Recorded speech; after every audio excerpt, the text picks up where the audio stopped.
Psicología de la posible evolución del hombre. P. D. Ouspensky. Primera conferencia. Para comprender cómo se puede definir la psicología, es necesario darse cuenta de que la psicología nunca ha existido bajo su propio nombre, excepto en tiempos modernos. Por una u otra razón siempre se ha sospechado de tendencias equivocadas o subversivas de la psicología, ya sean religiosas, políticas o morales, y por lo tanto ha tenido que usar diferentes disfraces. Por miles de años la psicología existió bajo el nombre de filosofía. En la India todas las formas de yoga, que son esencialmente psicología, se describen como uno de los 6 sistemas de filosofía. Las enseñanzas sufíes, que ante todo son psicológicas, se consideran en parte religiosas y en parte metafísicas. En Europa, hasta no hace mucho tiempo, en las últimas décadas del siglo XIX, muchos trabajos sobre psicología eran considerados como filosofía. Y a pesar de que casi todas las subdivisiones de la filosofía, tales como la lógica, la teoría del conocimiento, la ética, la estética, se referían al trabajo de la mente humana o de los sentidos, la psicología era considerada como inferior a la filosofía y como relacionada solo con los lados más bajos o más triviales de la naturaleza humana. Paralelamente a su existencia bajo el nombre de filosofía, la psicología existió aún por más tiempo conectada con una u otra religión. Esto no quiere decir que la religión y la psicología alguna vez fueron una y la misma cosa, ni que la conexión entre religión y psicología fuera reconocida. Pero no hay duda de que casi todas las religiones conocidas, por supuesto no me refiero a las falsas religiones modernas, desarrollaron uno u otro tipo de enseñanza psicológica conectada a menudo con cierta práctica, de manera que el estudio de la religión, muy frecuentemente, incluía en sí mismo el estudio de la psicología. Hay muchos trabajos excelentes sobre psicología en la bastante ortodoxa literatura religiosa de diferentes países y épocas. Por ejemplo, en los primeros tiempos del cristianismo, había bajo el nombre general de Filocalia una colección de libros de diferentes autores, usado en la actualidad en la Iglesia Oriental, especialmente para la instrucción de los monjes. Durante el tiempo en que la psicología estuvo conectada con la filosofía y la religión, también existía bajo la forma de arte. La poesía, el drama, la escultura, la danza, y aún la arquitectura eran medios de transmisión del conocimiento psicológico. Por ejemplo, las catedrales góticas eran en su sentido primordial tratados de psicología. En la antigüedad, antes de que la filosofía, la religión y el arte adoptaran formas separadas, bajo las cuales las conocemos ahora, la psicología había existido en forma de misterios, tales como los de Egipto y de la antigua Grecia. Posteriormente, luego de la desaparición de los misterios, la psicología existió en forma de enseñanzas simbólicas, las que algunas veces estaban ligadas a la religión de la época y otras no, como en los casos de la astrología, la alquimia, la magia, y entre los más modernos, la masonería, el ocultismo y la teosofía. Aquí es necesario notar que todos los sistemas psicológicos y doctrinas, tanto los que existen o los que existieron abiertamente como los que fueron ocultos o disfrazados, pueden dividirse en 2 categorías principales. Primero, los sistemas que estudian al hombre tal como ellos lo encuentran, o tal como ellos suponen o lo imaginan ser. La psicología científica moderna, o lo que se conoce bajo este nombre, pertenece a esta categoría. Segundo, los sistemas que estudian al hombre no desde el punto de vista de lo que es, o de lo que parece ser, sino desde el punto de vista de lo que puede llegar a ser. Esto es, desde el punto de vista de su posible evolución. Estos últimos sistemas son en realidad los originales, o en todo caso los más antiguos, y solo ellos pueden explicar el origen olvidado y el significado de la psicología. Cuando comprendamos la importancia del estudio del hombre desde el punto de vista de su posible evolución, comprenderemos que la primera respuesta a la pregunta, ¿qué es psicología?, debería ser que la psicología es el estudio de los principios, leyes, y hechos de la posible evolución del hombre. Aquí, en estas conferencias, hablaré solo desde este punto de vista. Nuestra primera pregunta será, ¿qué quiere decir la evolución del hombre? Y la segunda, ¿se requieren condiciones especiales para ello? Con respecto a modernos y ordinarios puntos de vista sobre el origen del hombre y su previa evolución, debo decir ante todo que no pueden ser aceptados. Debemos darnos cuenta de que no sabemos nada acerca de su origen y que no tenemos pruebas de la evolución física o mental del hombre. Por el contrario, si tomamos la humanidad histórica, es decir, la humanidad de los últimos 10 o 15.000 años, podemos encontrar señales inconfundibles de un tipo de hombre superior, cuya presencia se puede establecer ante la evidencia de monumentos antiguos y conmemorativos que la humanidad actual no puede repetir o imitar. Con respecto al hombre prehistórico, esas criaturas de aspecto parecido al hombre y sin embargo, al mismo tiempo, tan diferentes de él, cuyos huesos se encuentran en yacimientos del período glacial o preglacial, podemos aceptar la muy plausible idea de que esos huesos pertenecen a un ser bastante distinto del hombre, que pereció hace mucho tiempo. Al negar la evolución anterior del hombre, tenemos que negarle cualquier posibilidad de evolución mecánica futura. Es decir, una evolución que se desarrolle por sí sola, de acuerdo con las leyes de la herencia y de la selección, sin esfuerzos conscientes del hombre, y sin una comprensión de su posible evolución. Nuestra idea fundamental va a ser que el hombre, tal como lo conocemos, no es un ser completo, que la naturaleza lo desarrolla solo hasta un cierto punto y que luego lo deja, para que siga desarrollándose por sus propios esfuerzos e iniciativas, o vivir y morir tal cual nació, o degenerar y perder su capacidad de desarrollo. En este caso la evolución del hombre querrá decir el desarrollo de ciertas cualidades y rasgos interiores que generalmente permanecen sin crecer y que no pueden desarrollarse por sí solos. La experiencia y la observación muestran que ese desarrollo es posible solo en ciertas condiciones determinadas, con esfuerzos de cierta clase por parte del hombre mismo, y con ayuda suficiente de aquellos que comenzaron antes un trabajo similar y que ya han obtenido un cierto grado de desarrollo, o por lo menos cierto conocimiento de los métodos. Tenemos que comenzar con la idea de que sin esfuerzos es imposible la evolución. Sin ayuda, igualmente, es imposible. Después de lo cual tenemos que comprender que, en el camino del desarrollo, el hombre tiene que hacerse un ser diferente, y tenemos que aprender y comprender en qué sentido y en qué dirección el hombre tiene que hacerse un ser diferente. Es decir, qué significa ser un ser diferente. Luego tenemos que comprender que no todos los hombres pueden desarrollarse y llegar a ser seres diferentes. La evolución es cuestión de esfuerzos personales, y en relación con la masa de la humanidad la evolución es una rara excepción.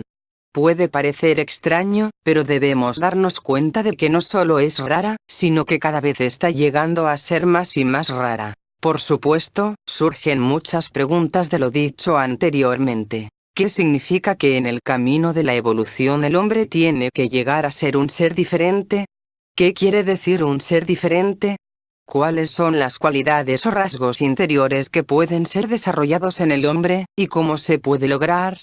¿Por qué no se pueden desarrollar todos los hombres y llegar a ser seres diferentes? ¿Por qué tal injusticia? Trataré de contestar a estas preguntas y comenzaré por la última. ¿Por qué no se pueden desarrollar todos los hombres y llegar a ser seres diferentes? La respuesta es muy sencilla. Porque no lo quieren. Porque no saben nada acerca de ello y, aunque se les diga, sin una larga preparación, no podrán comprender lo que significa. La idea principal es que para hacerse un ser diferente un hombre debe quererlo mucho y por muy largo tiempo.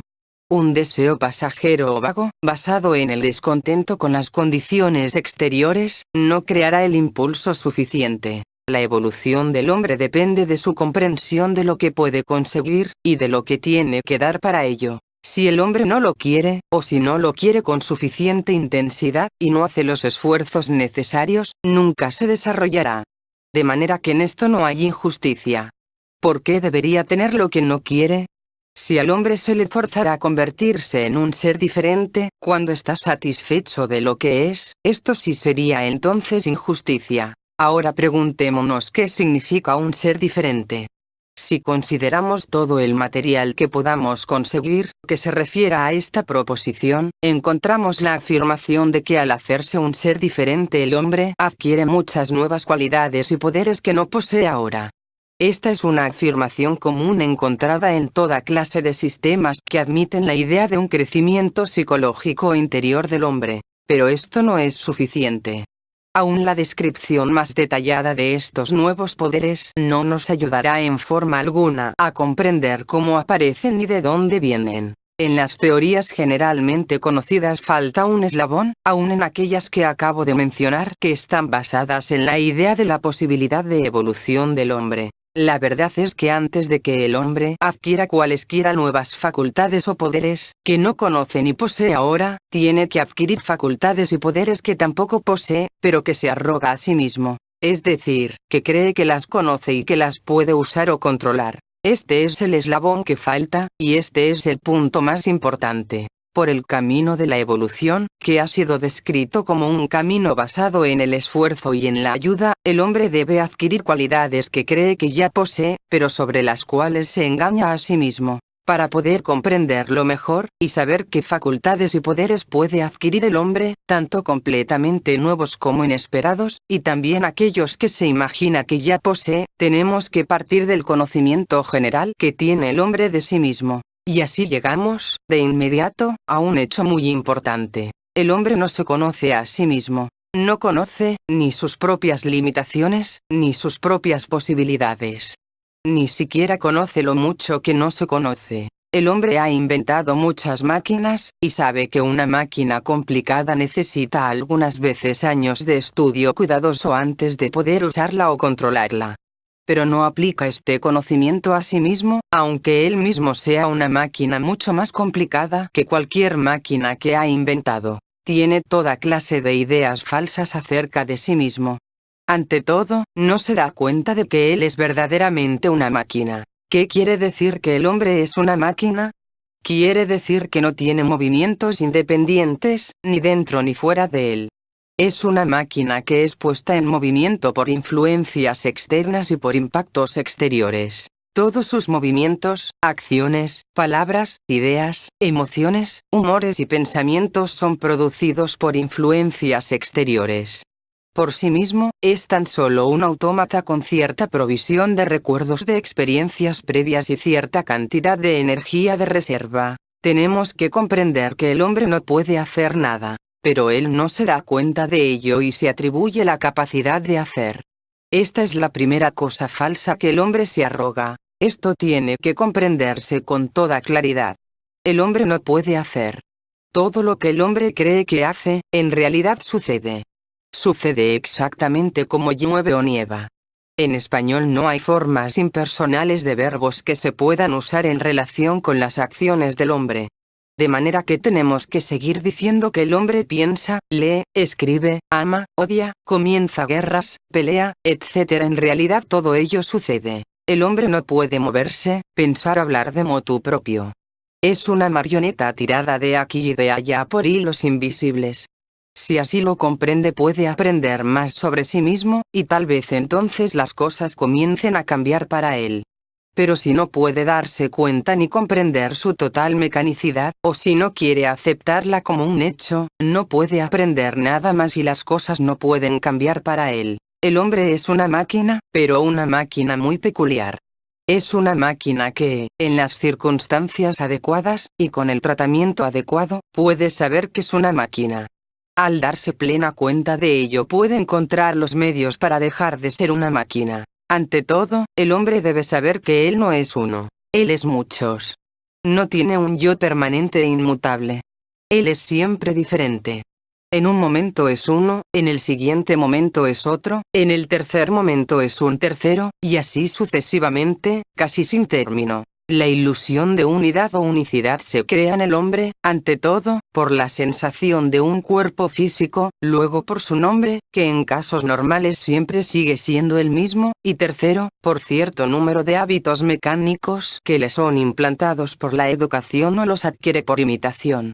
Al tener siempre las mismas sensaciones físicas, al oír siempre el mismo nombre, y al notar en sí mismo los mismos hábitos e inclinaciones que tenía antes, se cree ser siempre el mismo. En realidad no hay unidad en el hombre y no hay un centro de control, ni un yo permanente. Este es el esquema general del hombre. Cada pensamiento, cada sentimiento, cada sensación, cada deseo, cada gusto y cada aversión es un yo. Estos yoes no están conectados entre sí, ni coordinados en forma alguna.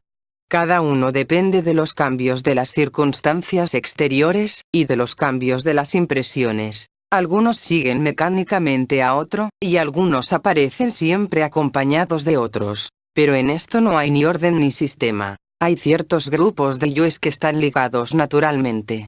Hablaremos de estos grupos posteriormente. Por ahora debemos tratar de comprender que hay grupos de yoes ligados tan solo por asociaciones accidentales, recuerdos accidentales, o semejanzas totalmente imaginarias. En todo momento, cada uno de estos yoes solo representa a una muy pequeña parte de nuestro cerebro, mente, o inteligencia. Pero cada uno de ellos pretende representar a la totalidad. Cuando el hombre dice yo, cree que está expresando la totalidad de sí mismo, pero en realidad, aun cuando lo pretenda, es solo un pensamiento pasajero, un deseo pasajero. Una hora después lo puede haber olvidado completamente, y expresar con la misma convicción una opinión, un punto de vista, o un interés opuesto. Lo peor de todo es que el hombre no los recuerda. En la mayoría de los casos cree en el último yo que se expresó, mientras éste dure. Esto es, hasta que otro yo, a veces totalmente desconectado del precedente, no exprese su opinión o deseo en un tono más fuerte que el primero. Volvamos ahora a las otras dos preguntas. ¿Qué significa desarrollo? ¿Y qué quiere decir que el hombre tiene que llegar a ser un ser diferente? En otras palabras, ¿qué clase de cambio es posible para el hombre? ¿Y cómo y cuándo comienza este cambio? Ya se ha dicho que el cambio comenzará con aquellos poderes y capacidades que el hombre se atribuye a sí mismo, pero que en realidad no posee. Esto quiere decir que antes de que adquiera cualesquiera nuevos poderes o capacidades, el hombre debe desarrollar en sí mismo las capacidades que cree poseer y sobre las cuales tiene las más grandes ilusiones. El desarrollo no puede comenzar basado en la mentira que uno se hace a sí mismo, ni engañándose a sí mismo. El hombre debe saber lo que tiene y lo que no tiene.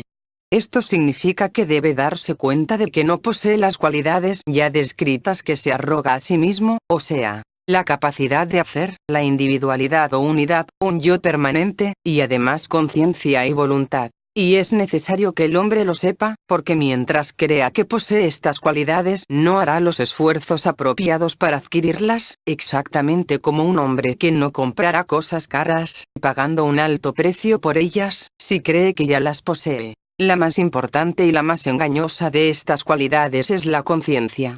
Y el cambio en el hombre comienza por el cambio de su comprensión del significado de la conciencia, para seguir luego con la adquisición gradual de su dominio sobre ella. ¿Qué es la conciencia? En la mayoría de los casos en el lenguaje ordinario se usa la palabra conciencia como un equivalente de la palabra inteligencia, en el sentido de actividad de la mente. En realidad, la conciencia es una especie muy particular de darse cuenta en el hombre, independiente de su actividad mental. Ante todo, darse cuenta de sí mismo, darse cuenta de quién es él, de dónde está, y más aún darse cuenta de lo que sabe, de lo que no sabe, y así sucesivamente. Solo uno mismo puede saber si en un momento dado está consciente o no. Esto fue probado hace mucho tiempo en cierta corriente de pensamiento en la psicología europea, la que comprendió que solo el mismo hombre puede conocer ciertas cosas acerca de sí. Aplicándolo a la conciencia, quiere decir que solo un mismo hombre puede saber si su conciencia existe en un momento o no. Esto quiere decir que la presencia o la ausencia de la conciencia en un hombre no se puede probar por la observación de sus actos exteriores. Como ya le he dicho, este hecho fue probado hace mucho tiempo, pero su importancia nunca fue totalmente comprendida, porque siempre se le ligaba con la comprensión de la conciencia como un proceso mental o una actividad de la mente. Si un hombre se da cuenta de que no estaba consciente hasta el momento en que lo percibe, y luego se olvida de esta percepción, o aun si la recuerda, esto no es conciencia. Es tan solo el recuerdo de una fuerte percepción. Quiero ahora atraer su atención hacia otro hecho que ha sido perdido de vista por todas las escuelas modernas de psicología. Es un hecho que la conciencia en el hombre, no importa cómo se la mire, nunca permanece en el mismo estado. existe, o no está. Los momentos más elevados de conciencia crean memoria. Los otros momentos, el hombre simplemente no los recuerda. Esto, más que nada, produce en el hombre la ilusión de conciencia continua o de un continuo darse cuenta de sí. Algunas escuelas modernas de psicología niegan enteramente la conciencia, inclusive niegan la necesidad de tal término, pero ello no es sino un derroche de mala inteligencia. Otras escuelas, si se les puede llamar así, hablan de estados de conciencia, queriendo significar pensamientos, sentimientos, impulsos motrices y sensaciones. Esto está basado en el error fundamental de mezclar la conciencia con las funciones psíquicas. Hablaremos de ello más tarde. En realidad, en la mayoría de los casos, el pensamiento moderno todavía confía en la vieja formulación de que la conciencia no tiene grados. La aceptación general de esta idea, si bien tácita, aunque esté en contradicción con muchos descubrimientos recientes, detuvo muchas posibles observaciones sobre las variaciones de la conciencia. El hecho es que la conciencia tiene grados bastante visibles y observables, por cierto visibles y observables para cada uno en sí mismo. Primero está la duración. ¿Cuánto tiempo ha estado uno consciente? Segundo, la frecuencia de aparición. ¿Cuántas veces se ha llegado a ser consciente? Tercero, la extensión y la penetración. ¿De qué era uno consciente? Lo cual puede variar muchísimo con el crecimiento del hombre. Si tomamos solo los dos primeros, podremos comprender la idea de la posible evolución de la conciencia. Esta idea está ligada con un hecho muy importante y muy conocido por las antiguas escuelas psicológicas, como por ejemplo la de los autores de la filocalía, pero completamente ignorado por la filosofía y la psicología europeas de los 2 o 3 últimos siglos. O sea que la conciencia se puede hacer continua y controlable por medio de esfuerzos especiales y de estudios especiales. Trataré de explicar cómo se puede estudiar la conciencia. Tomen un reloj y miren el segundero, tratando de darse cuenta de sí mismos, y concentrándose en el pensamiento yo soy Pedro Ouspensky, estoy ahora aquí. Traten de no pensar en nada más, simplemente siguiendo el movimiento del segundero y dándose cuenta de sí mismo de su nombre, de su existencia, y del lugar en que están. Mantengan apartado todo otro pensamiento. Si son persistentes, podrán hacer esto por 2 minutos. Este es el límite de su conciencia. Y si tratan de repetir el experimento inmediatamente después, lo encontrarán más difícil que la primera vez. Este experimento demuestra que un hombre, en su estado natural, puede con gran esfuerzo ser consciente de una cosa, él mismo, por 2 minutos o menos. La deducción más importante que uno puede hacer después de realizar este experimento en la forma de vida, es que el hombre no es consciente de sí mismo. La ilusión de estar consciente de sí mismo es creada por la memoria y por los procesos del pensamiento. Por ejemplo, un hombre va al teatro.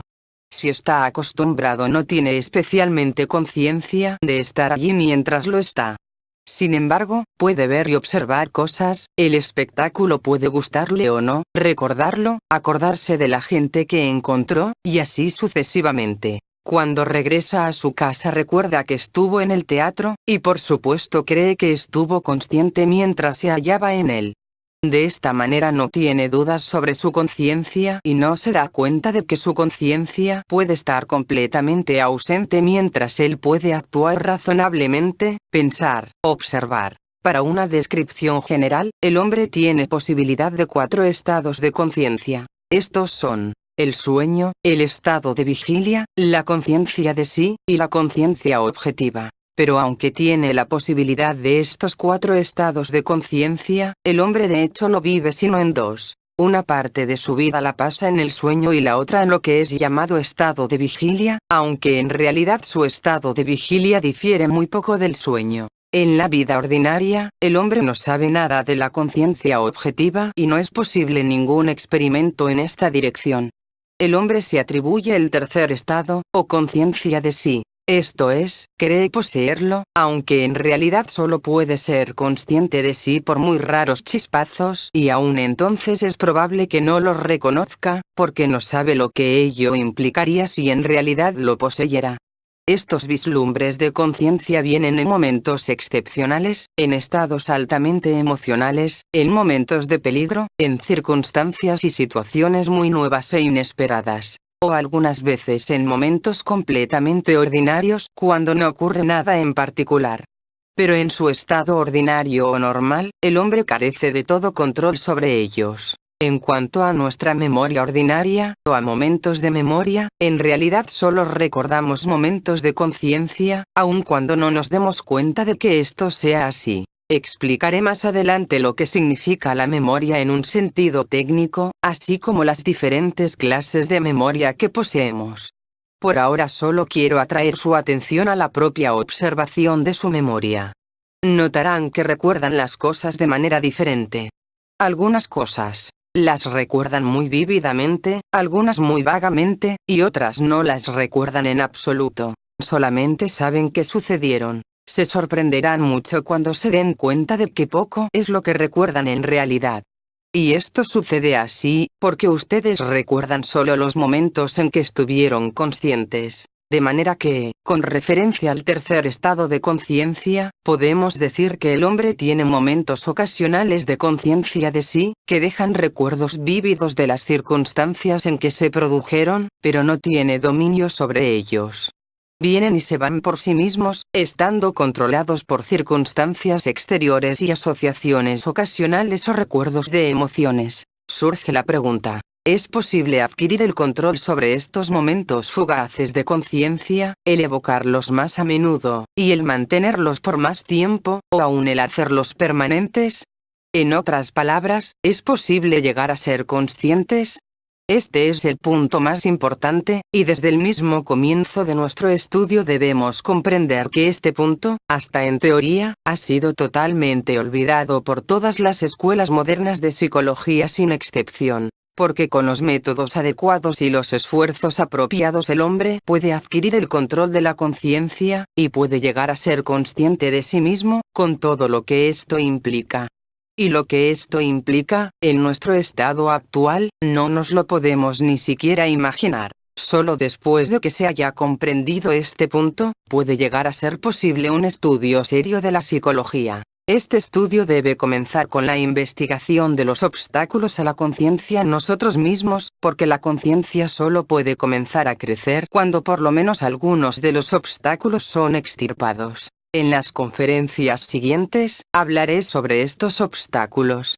El mayor de ellos es nuestra ignorancia de nosotros mismos, y nuestra equivocada convicción de que nos conocemos a nosotros mismos, al menos hasta cierto punto, y de que podemos estar seguros de nosotros mismos, cuando en realidad no nos conocemos en lo absoluto, ni podemos estar seguros de nosotros mismos, ni siquiera en las cosas más pequeñas. Debemos comprender ahora que la psicología significa en realidad el estudio de sí mismo. Esta es la segunda definición de psicología. Uno no puede estudiar la psicología como se estudia la astronomía. Esto es, fuera de uno mismo. Al mismo tiempo, uno debe estudiarse a sí mismo de la misma manera en que estudiaría cualquier máquina nueva y complicada. Debe conocer las partes de esta máquina, sus funciones principales, las condiciones para un trabajo apropiado, las causas del trabajo equivocado, y muchas otras cosas difíciles de describir sin usar un lenguaje especial, el que también es necesario conocer para poder estudiar la máquina. La máquina humana tiene 7 funciones diferentes. Primero, el pensar, o intelecto. Segundo, el sentir, o emociones.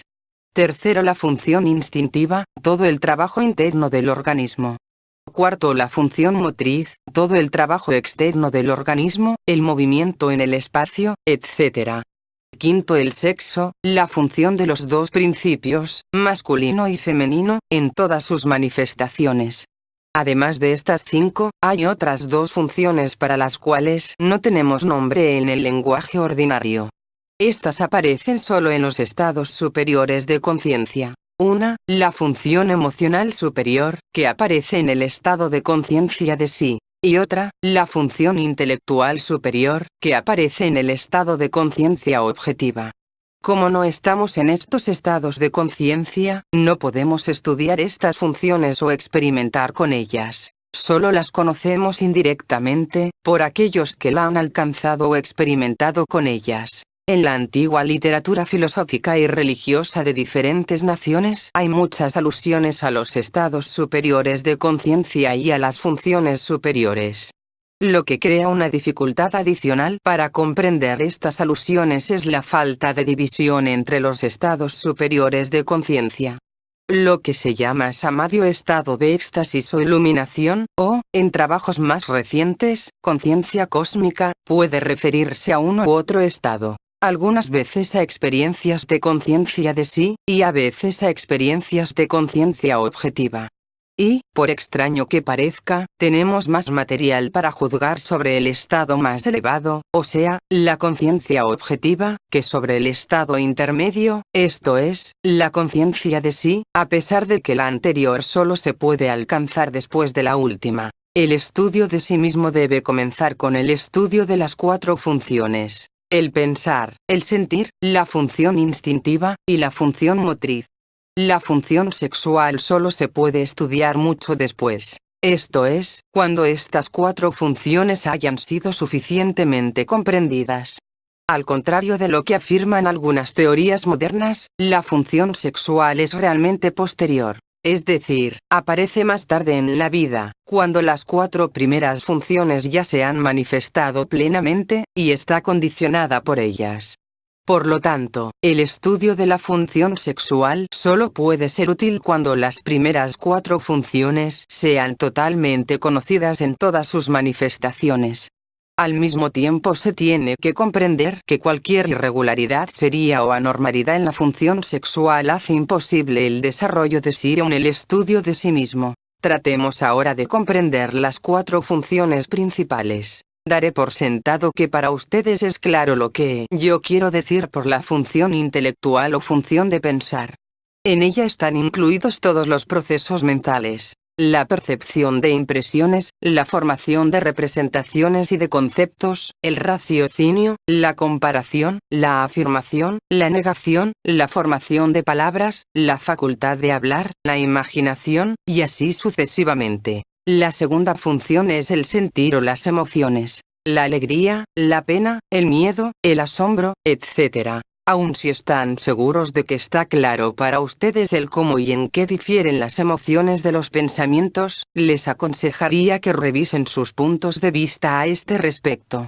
En nuestra manera ordinaria de pensar y de hablar mezclamos pensamientos y sentimientos, pero para comenzar el estudio de sí es necesario diferenciar cuál es cuál. Tomará más tiempo el comprender las 2 funciones que siguen, instintiva y motriz, ya que en ningún sistema ordinario de psicología están descritas y divididas de manera correcta. Las palabras instinto, instintivo se emplean por lo general en sentido equivocado, y muy a menudo sin sentido alguno. En especial, por lo general se le asigna al instinto funciones externas que son en realidad funciones motrices y algunas veces emocionales. La función instintiva en el hombre incluye 4 clases diferentes de funciones. Primero, todo el trabajo interno del organismo, toda la fisiología por así decirlo, la digestión y asimilación de los alimentos, la respiración, la circulación de la sangre, todo el trabajo de los órganos internos, la formación de nuevas células, la eliminación de desechos, el trabajo de las glándulas endocrinas, etc. Segundo, los así llamados 5 sentidos: la vista, el oído, el olfato, el gusto, el tacto, y todas las otras facultades de percibir el peso, la temperatura, la sequedad o la humedad, etc., es decir, todas las sensaciones indiferentes, sensaciones que de por sí no son ni agradables ni desagradables. Tercero, todas las emociones físicas, es decir, todas las sensaciones físicas que son agradables o desagradables.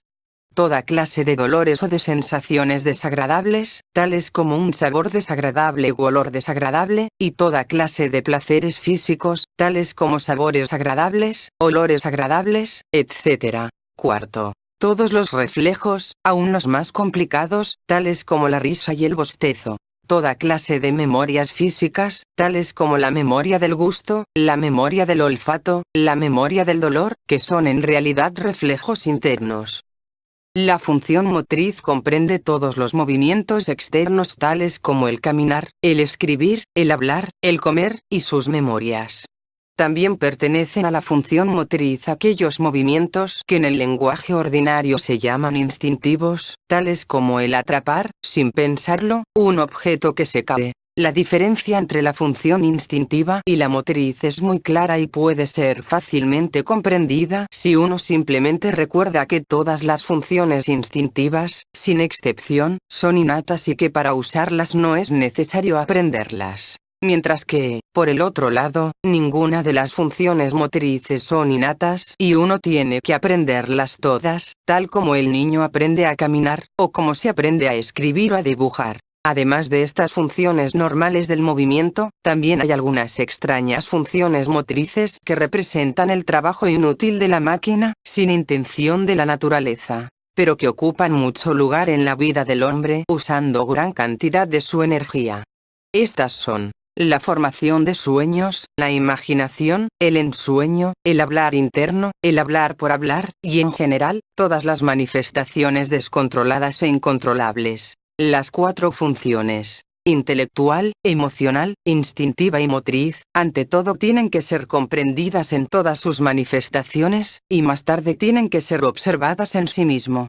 Tal observación de sí, o sea, la observación sobre bases correctas, con la comprensión preliminar de los estados de conciencia y de las diferentes funciones, constituye la base del estudio de uno mismo, es decir, el principio de la psicología. Es muy importante el recordar que al observar diferentes funciones es útil el observar al mismo tiempo su relación con los diferentes estados de conciencia. Tomemos los 3 estados de conciencia, sueño, vigilia, y posibles vislumbres de conciencia de sí, y las 4 funciones, pensamiento, sentimiento, instinto y movimiento. Todas las 4 funciones se pueden manifestar en el sueño, pero sus manifestaciones son desilvanadas y no confiables. No hay manera de usarlas, simplemente van por su cuenta. En el estado de vigilia, o de conciencia relativa, hasta cierto punto pueden servirnos de orientación. Se pueden comparar sus resultados, verificarlos, enderezarlos. Y a pesar de que pueden crear muchas ilusiones, en nuestro estado ordinario aún no tenemos otra cosa y debemos hacer con ellas lo que podamos. Si nos diéramos cuenta de las falsas observaciones, de las falsas teorías, de las falsas deducciones y conclusiones hechas en este estado, deberíamos dejar de creer por completo en nosotros mismos. Pero los hombres no se dan cuenta de cuán decepcionantes pueden ser sus observaciones y sus teorías, y continúan creyendo en ellas. Es esto lo que impide a los hombres el observar los raros momentos en que sus propias funciones se manifiestan en conexión con vislumbres del tercer estado de conciencia, es decir, de conciencia de sí. Todo esto quiere decir que cada una de las 4 funciones se puede manifestar en cada uno de los 3 estados de conciencia. Pero los resultados son totalmente diferentes. Cuando aprendamos a observar estos resultados y sus diferencias, comprenderemos la relación correcta entre las funciones y los estados de conciencia. Pero aún antes de considerar la diferencia en la función en relación con los estados de conciencia, es necesario comprender que la conciencia del hombre y las funciones del hombre son fenómenos totalmente diferentes, de naturaleza totalmente distinta, dependientes de causas diferentes, y que el uno puede existir sin el otro. Las funciones pueden existir sin la conciencia y la conciencia puede existir sin las funciones.